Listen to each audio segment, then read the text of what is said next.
Bem-vindo aluno, bem-vinda aluna a mais uma aula de grego bíblico aqui no nosso canal. Na aula de hoje nós vamos falar um pouco sobre acentuação e aspiração na língua grega. Acentuação é um termo que com certeza você já ouviu falar, mas aspiração pode parecer um pouco estranho, mas não é. E já de início, para amparar esse vídeo, vamos a um texto bíblico que vai aparecer na tela para vocês. Observem bem esse texto. Esse texto é um texto famoso, é o texto da oração do Pai Nosso. Ele está lá em Mateus capítulo 6, versículo 9 até o versículo 13.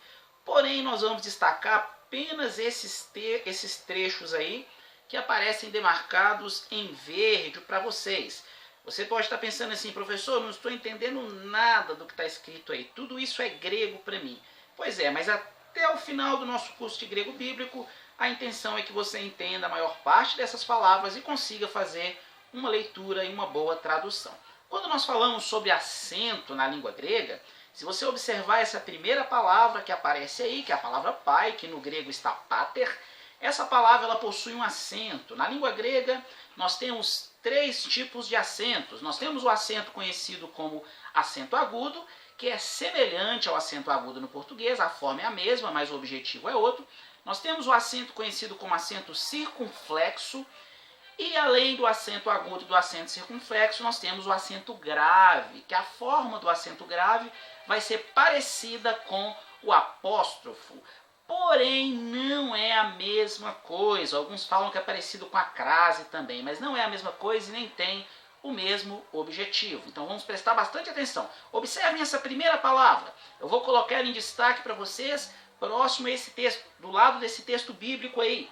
Observem essa palavra pater. Se vocês observarem, essa palavra possui um acento, esse acento é conhecido como um acento agudo, e dentro da regra gramatical grega, ele pode cair apenas na última, na penúltima ou na antepenúltima sílaba. O que significa isso? Significa que, caso a palavra possua mais de 3 sílabas, não vai ter um acento agudo sobre essa palavra.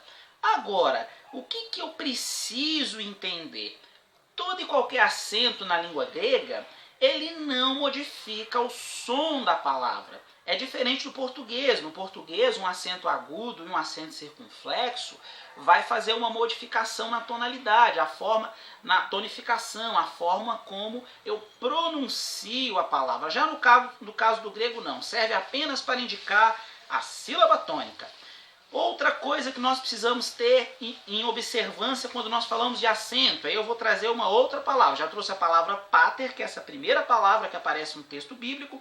Agora vamos para a segunda palavra que aparece no texto bíblico. Você pode ter uma dificuldade ainda com a leitura, o objetivo não é o foco na leitura, na pronúncia, mas é uma análise sobre silabação dentro dessas palavras. E a palavra que nós chamamos de remon. Remon vai aparecer também em destaque aí para vocês.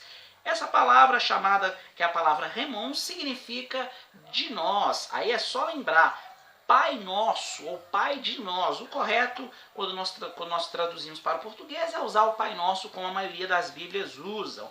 Mas aqui nós estamos falando de um pronome e ele possui duas marcações. A primeira marcação que eu quero destacar para a gente, vai aparecer demarcado aí para vocês também, em cima dessa palavra remon, é a marcação que nós chamamos de aspiração forte. Professor, o que é uma aspiração forte?